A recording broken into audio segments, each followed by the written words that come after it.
ګورې دغه دوه کسان دي، دوی که د دیني پوښتنه لري نو طالب العلم سره نه به وکړي، او که نظامي یا سیاسي لري تاسو نه به وکړه. صافی صاحب موجود دی او افغان زدران صاحب. وروره تاسو صافی صاحب مایک خلاص کړئ، پوښتنه لري یا څه ویل غواړئ؟ هلو، السلام علیکم. وعلیکم السلام.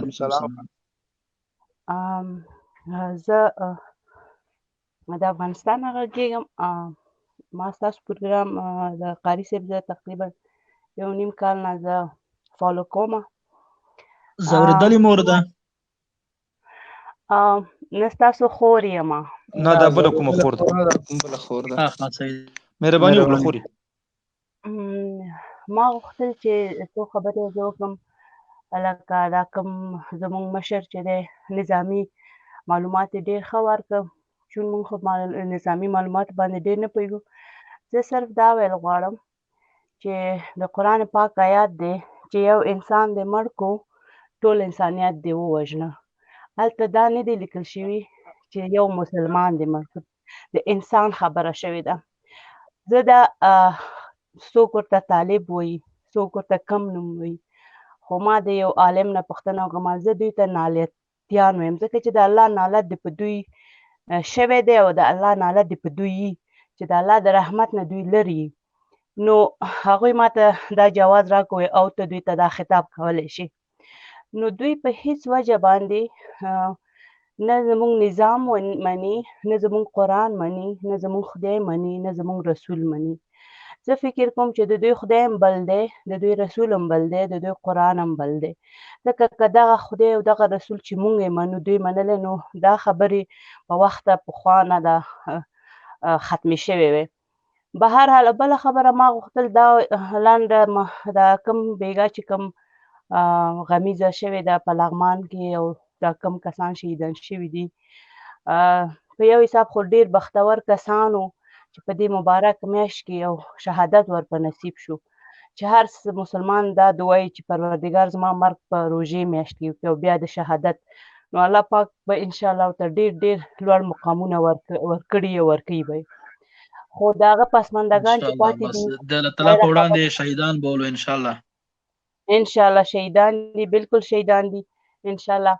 او د هغوی چې کوم فامیلونه کورنۍ پاتې دي هغوی ته صبر جمیل غواړو، خو مشکل هغوی ته دی چې څوک ورنه پاتې دي، ځکه چې هغوی د ژوند کې د مسایلو سره جنګ هغوی کوي.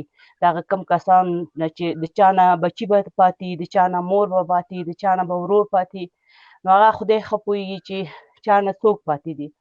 بل زه د طالبانو ته دا یو خبره کوم چې تاسو یو ځل خیر دی د یو داسې ادارې د خوا نه تاسو سروې وکئ، ووایي چې د افغانستان خلک څومره تاسو سره مینه لري او څومره تاسو نه نفرت لري.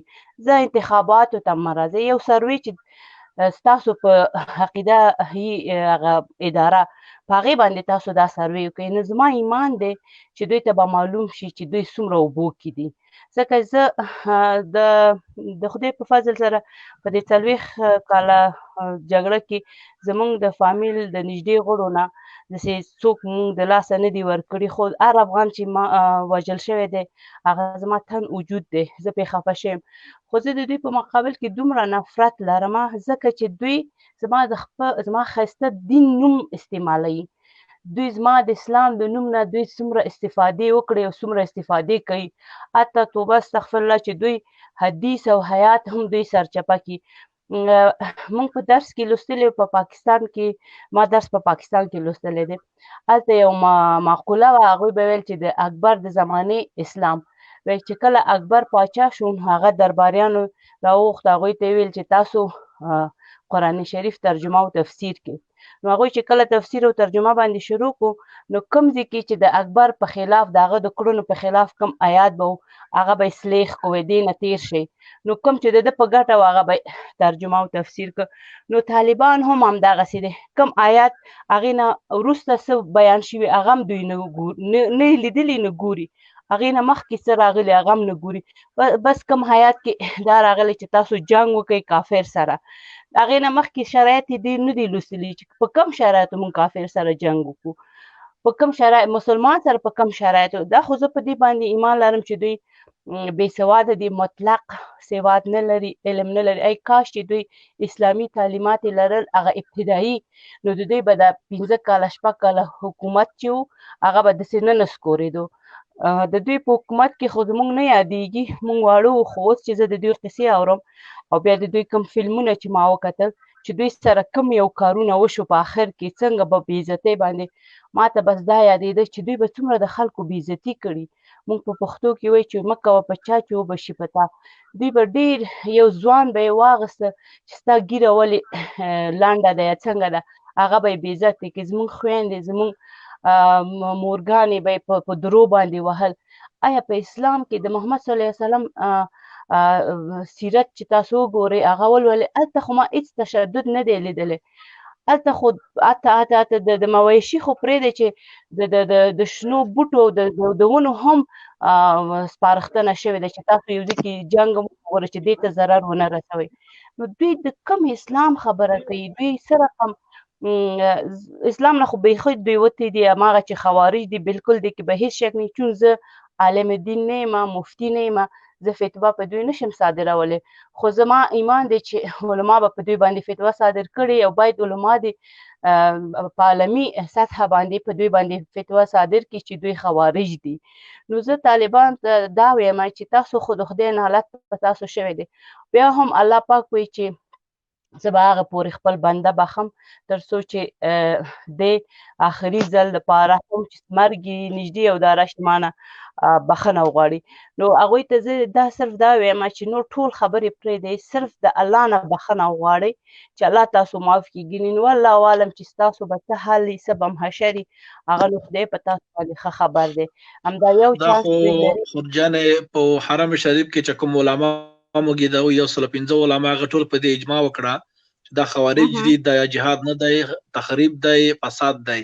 نو هغوی مخکې نه ورته خوارج ویلي دي.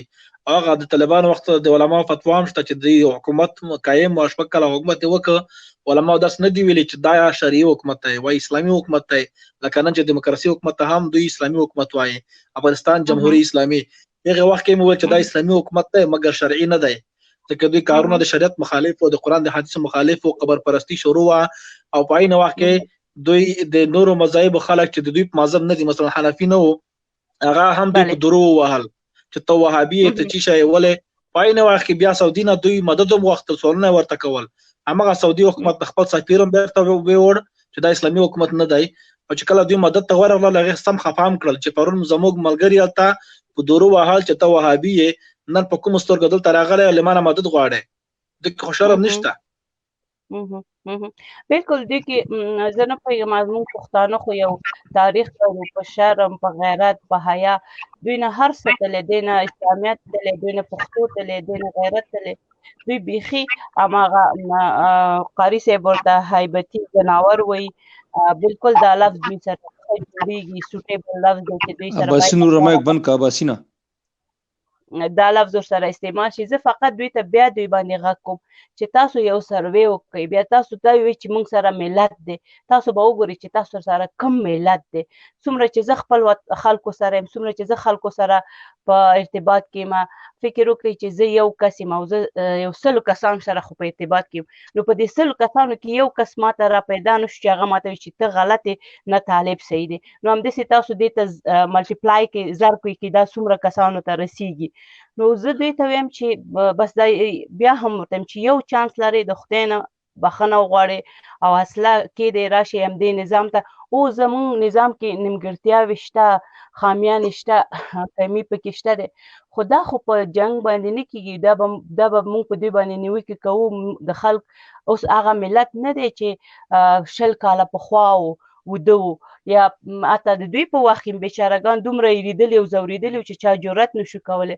اوس خو الحمدلله سیاسي شعور خلکو کې پیدا شوی دی، اسلامي تعلیمات ماشاءالله ډېر ښه روان دي، ډېر خلک اوس پوهېږي. اوس د دوی په دروغو په دوی باندې نه کېږي چې دوی ټول اسلام به راوړل، په ږیره باندې به یې ختمول چې بس دا دومره ښایسته لوی دین زما چې سمندر غوندې هر څومره پکې غوپې وایي ته هغه نشي ستا تنده پرې نه سړېږي، دومره ښایسته دین لرم. هغه به په یو خبره باندې راوړه، خلاصه به یې کړله. نو بس د دوی دوی ناکامه خلک دي دوی او که د دوی بیکګراوند تاسو مطالعه کړئ دا هغه هلکان یا دغسې کسان دي چې اکثرا دوی رواني تکلیفونه لري مثلا یو فامیل کې چې یو ماشوم تهدید شوی دی یا یتیم پاتې شوی دی یا یو محرومیت ورته شوی دی هغه د ډېرې عقدې نه بیتلی دی دوی ته نو یو کس چې عقدې هغه بیا لاړ شي هغه نه علم لري دا مخامخ بخښنه غواړم د ستا خوا کې اباسین تصویر کې وینې دا شخص دا هم طالبانو ته ځکه ورتښتېدلی دی چې دا بېادبي ډېره مخکې د حیا وي د خپل ورور وژلی دی او خپل ورنداره تختولې ده او د خپل ځان د پناه د ژوند دپاره د طالبانو ته اوس ورغلی هغې لاندې پناه اخیستې ده دا کم کس موبین چې یادېږي موبین ستاسو خبره درسته ده پیژنم هغه چې د برمنګن یونیورسټي نه یې پی ایچ ډي کړی دی او بس دوی خو تاسو باور کړئ زه نه پیژنم طالبان خو زما پلار د طالبانو په وخت کې په افغانستان کې و هغه ما د طالبانو هغه قصې اورېدلې چې زه اوس تاسو ته نشم کولی ځکه چې ما ته خپل څه اجازه نه راکوي چې زه هغه قصې وکړم خو هغه قصې به زما په شانتې ډېرو خلکو اورېدلي د طالبانو په وخت کې د طالبانو یو وزیر چې هغه د طالبانو د ډلې نه و او تصادفا د خپل لیاقت په بنیاد باندې طالبان هغه د خدای اوسو بخښي مغفرت هغه وفات شوی دی هغه زموږ د مور تره و هغې کوم قصې موږ ته د دوی کړي دي نو تاسو باور وکړئ چې د دوی نه به د هر چا نفرت وشي او دوی په دې هم موږ ښه پوهېږو چې د دې شاته د چا لاس دی دا ټوله لوبه یو وخت چې خلک په هیڅ نه پوهېدل لکه موږ هم ماشومانو نه پوهېدلو پاکستان خپل دوست ګڼل اوس چې موږ ګورو چې حالات څه پاکستان په موږ کومې لوبې وکړلې نو اوس موږ په دې موږ سترګې خلاص شو اوس زما په شانتې د هر افغان ذهن او سترګې خلاص شوي نو په دې هم موږ پوهېږو د دوی حال دی خو دوی افسوس په دې دی چې دوی ولې نه پوهېږي آخر دا څه رقم چل دی چې دوی والله خو جانې دوی ته د الله تعالی توفیق ورکړي چې پوه شي والله که اوس هم پوهېږي اوس هم دلته د کوړي خټک کې چې کله فراغت کېږي نو دوی ورته کیمرې نیولې پوره انتظام یې نیولی وي دا عکاسي وکړي او تصویرونه یې فیسبوک ته جګ کړي زموږ هر ځوان شریکوي ماشاءالله ورته لیکي مګر په دې نه پوهېږي چې دا 4-5 طالبان چې فارغه شول سپینې پګړۍ په سر ور وتړلی دا به څه کوي چېرته به ځي خو مخکې هم دغسې وکړ چې دغه د جلال الدین مدرسه او د ګلبدین مدرسه او پاکستان کې طالبان فارغېدل خلک نه پوهېدل چې دا چېرته ځي ماشاءالله یې ورته ویلې چې یوه ورځ خبر شول چې کابل ته لاړه زموږ ډاکټر نجیب هغه د په شهادت ورساوه زه خو دا خبره کوم که چېرته دوی ځکه اسلام زه غواړم چې لږ شانتې ځکه چې ما حقوق لوستی دی هغې کې لږ شانتې ډېر کم مونږ شریعت هم لوستی دی ډېر کم معمولي نو اسلام چې راغلی دی د اسلام کوم کانسپټ چې اول راغلی دی دا د څه وجې نه دا دین راغی دا یو مکمل دین دی چې دې نه بعد نور دینونه نه راځي د الله پاک د طرف نه نو په دې کې د ژوند یو اړخ نه دی پاتې چې تشریح شوی نه چې موږ دومره ښایسته دین لرو خپل د جامع خپل د ټولنې د اصلاح دپاره نو بیا موږ هېڅ شي ته ضرورت نه لرو ای کاش چې دوی د اسلام ښه تدریس شوی وی زه هر وخت یم که طالبان وی چې موږ رښتیا خو بېچارهګان دوی خو ملامت نه دي ځکه دوی په هېڅ او با باندې خبر نه که دوی واقع طالبان وي د اسلام طالبان وي دوی به اسلام تشریح کړی وی په دې 15 کاله کې خلکو ته به ابتدایي مسایل د اسلام ویلی وی